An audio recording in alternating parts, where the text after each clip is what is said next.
there is a difference between Indian BIR curries, Pakistani and Bangladeshi. They're all different. They're all good in their own right. But this recipe is an Indian style Madras curry. And when you think about it, Madras, Chennai is in India. And this recipe sort of reflects more sort of Indian spices, Indian flavors and Indian taste. And I think if you've never tried a curry like this, you're gonna absolutely love it. So what have you got? Let's get straight into it. Let's have a look at our ingredients. So first and foremost, we've got some chicken, and we're using chicken thigh, and we cook this in a very simple way, which I'll show you. It's literally take your chicken thigh, dry marinate it. When I say dry, we're not using yogurt. We just literally drizzle a little bit of oil on our chicken. We put on there some, usually just a little bit of turmeric, some chili powder, maybe a little bit cumin and a little bit of coriander. And we rub that in with some garlic. And then we just leave that in the fridge for a couple of hours will do. Overnight is always better. And then once it's marinated a little, and then into the oven for 20 minutes with foil on, very well sealed round the edges. So it has the effect of steaming it in your oven. And this takes about 20-25 minutes on 180. So just set it to about 180 and it'll be done in about 20-25 minutes. Take the foil off and then keep the juices. Really important, because we're going to use the juices from this chicken done in the oven in our recipe. We've got our oil here. Now you remember from last week's video, the Indian base, there was a lot of oil went into that base and ghee, and many sort of don't feel great about that because they say, oh, is it healthy? It's so oily. Well, a lot of Indian restaurants will skim the oil off the top of their base. They will set it aside and use it as spiced oil. And spiced oil is just basically the oil that comes off the gravy or this Indian paste that we've made. And it's this that we're going to use in our curry today. So we're not doubling up on the oil, we're using spiced oil. So we've got our tomato paste. This is a unique recipe here. It was given to me by the Punjab Tandoori on Wilmslow Road in Manchester. But one thing he shared with me was this tomato paste recipe, which is very easy to make. It's just a matter of, this is probably enough to make maybe 3-4 curries. You simply just take about 8 tomatoes, halve them, put them face down in a pan with a little bit of butter ghee, and then cook them on a low light, maybe a little bit of water in there too, until they go nice and soft. And then you just pull the skins off. Once you've done that, let them cool a little bit. Into the blender, blend them up. Once they're blended, back into the pan, and then we just add a little bit of fenugreek leaf, probably just a good pinch for this amount, and then a scant teaspoon of our chaat masala, and then a teaspoon of brown sugar just to bring up the sweetness of the tomatoes. Cook that until the taste of the tomatoes goes sweet. This is really, really important. You need to cook it till the acidity is gone and they taste really sweet.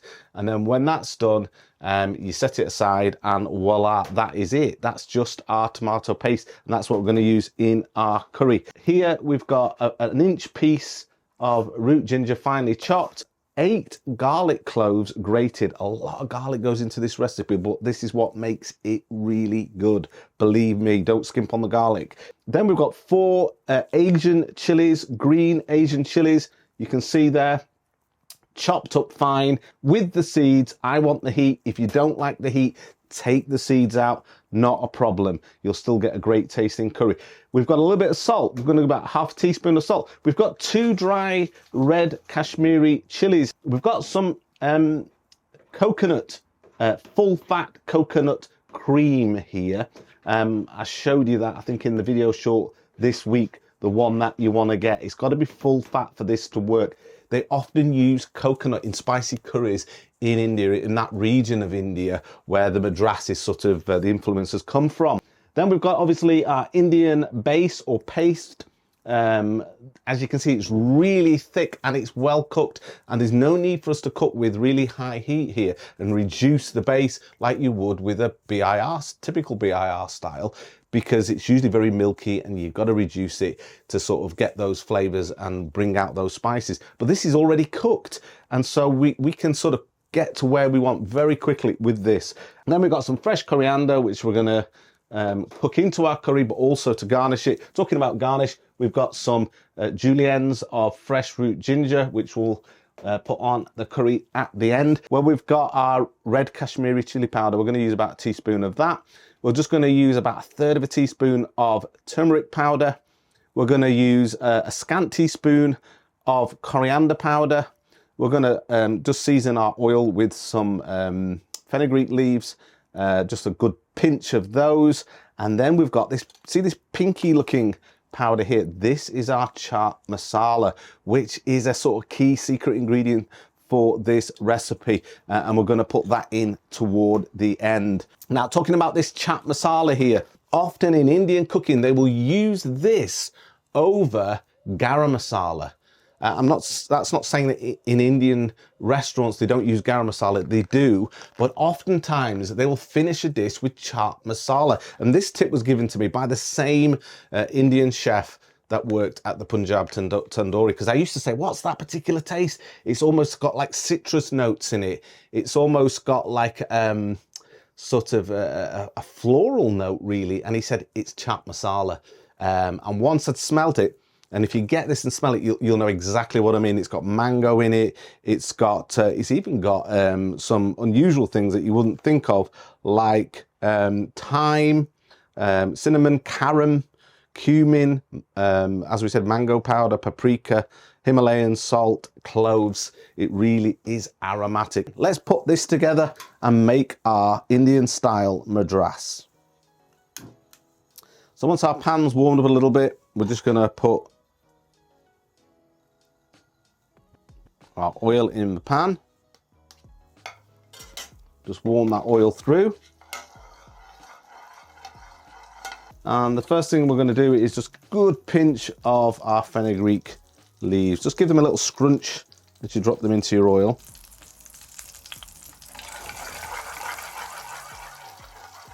And then next we're going to go in with our root ginger.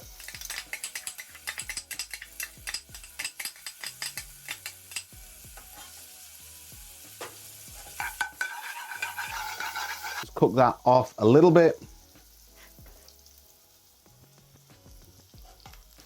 And now in with our garlic.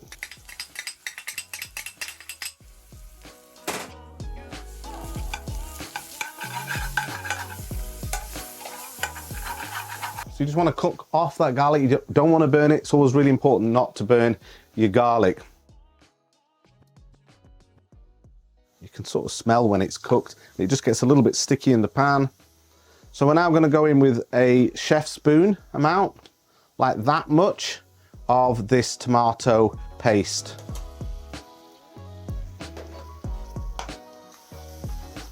What a difference this tomato paste makes to this curry as opposed to using just tomato puree. Sometimes curries made with tomato puree can just taint the curry a little bit, especially if it's not cooked right or it's not a good quality tomato puree. But this is lovely because it's already cooked. It's not like we need to cook it out now. We're just literally just heating this up. So just let that do its thing for a little minute. And then we're just going to add in these chilies. I should have put these in earlier on, but it doesn't matter. We'll just put them in now. These red chilies here. Just let them temper in the oil. Now, I forgot to mention, we've got a little bit of water here. When things just start to sort of thicken up, because we're working with a really thick base here, just use the water just to get the consistency that you want. This is hot water. So we're just going to add a little bit in with our tomatoes as they thicken up there. And now we're going to add the spices in. So we're going to go with just 1/3 of a teaspoon of turmeric. We're going to put in a scant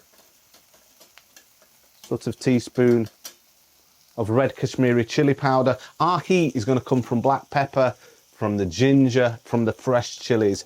This is going to add some heat, but we're not looking to get our heat from the chili powder. And it adds a nice colour as well.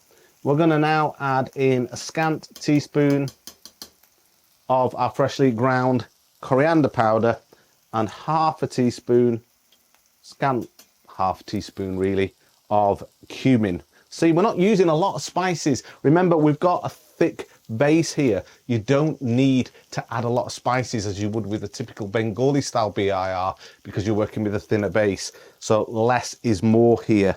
And then we've just got a third of a teaspoon of our freshly ground black pepper. This will add heat, but the right type of heat.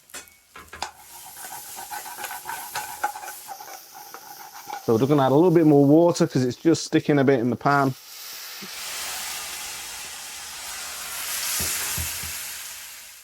Turn the heat down, perhaps just a little too high. And now we're going to add in our chicken with some of the chicken juices. So if you can see that, I don't know if you can see that, but you can see some of the jelly. That's not onion, that's actual jelly that came out of our meat when we cooked it in the oven. That chicken with our paste, just let that just marry together in the pan. And at this stage I like to add some fresh coriander in. And our fresh chilies.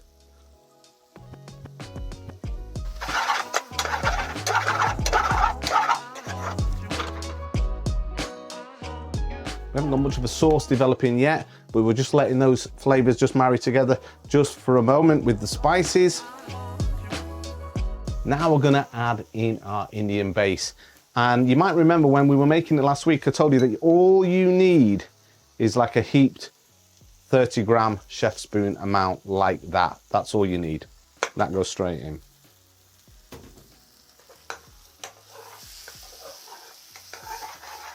So just work that around the pan.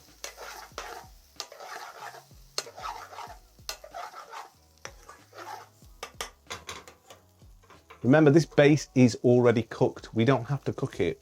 All we're doing is just bringing everything together in the pan. Now we're gonna add a little bit of water. Just make it the consistency that you like. Don't make it too runny though. It's not really designed, this curry, to be a runny curry. You'll find that when you get this, it's always quite sumptuous and thick and just, oh, just so good.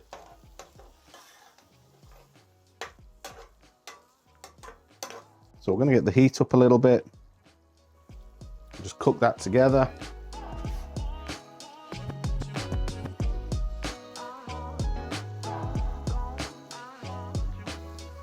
Now we're going to add our salt, about half a teaspoon of salt. We can see that the oils are starting to split from the curry, so we're going to add in our coconut milk or cream.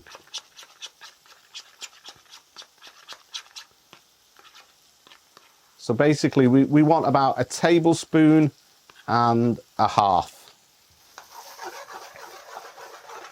Now, if you're worried that this is going to make this taste like a chicken tikka masala or a korma or something like that, it doesn't. The coconut really does make this curry. It adds a sort of a velvet texture to the gravy. It adds a sort of a background creaminess that you can't quite sort of put your finger on. It doesn't make it overly sweet and it doesn't make it overly coconutty either. You don't really want to miss this out. So it's thickening up again, so we're going to do a little bit more water. I remember getting in the kitchen of an Indian restaurant in Lanzarote, actually. I think I made a little video about it. This is probably about 10 years ago. And they were making Indian food like this with a base like the one that we're using. And the chef kept putting water in the curry, and I remember thinking at the time, wow, he's putting water in the curry. But because they're working with such a thick base, that's how you get the consistency you want. You use water to get that consistency.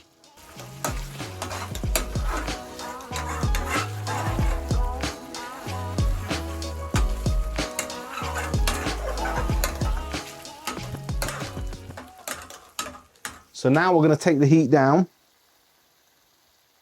to a very low flame. And at this stage, we're going to finish the seasoning off with our chaat masala. The flavour that this gives is so, so good. So we're going to put in about half of a teaspoon of chaat masala, about that much, not a lot, about half.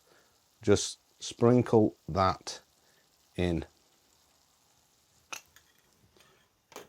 Then what we're going to do is we're going to add some more fresh coriander.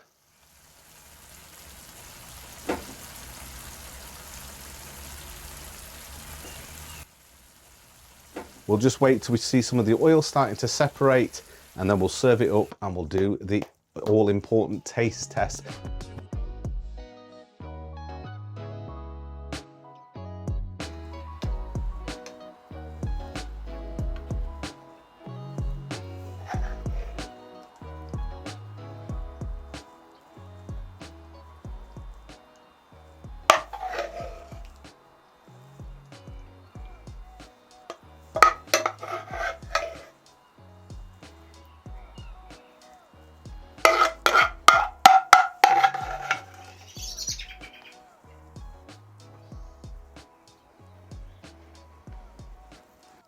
Take a look at that. So now we're just going to finish that off. We're just going to put a little bit more coriander, just a little bit.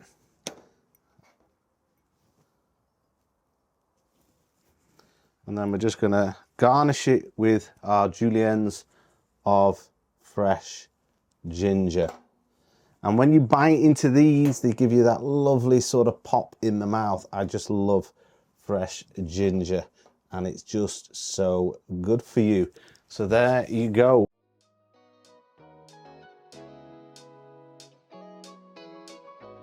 So now let's do the all-important taste test.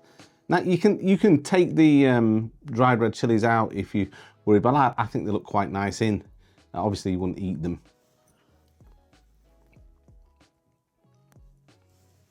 Oh wow. The spiciness that you get when you use fresh ginger, black pepper, green chilies, is just so much different than when you just add extra hot chili powder and lemon juice. Yeah, it's hot, and if you like that sort of thing, it's great. But this is so much better. There's more complexity to it. Right, I'm just going to try the chicken.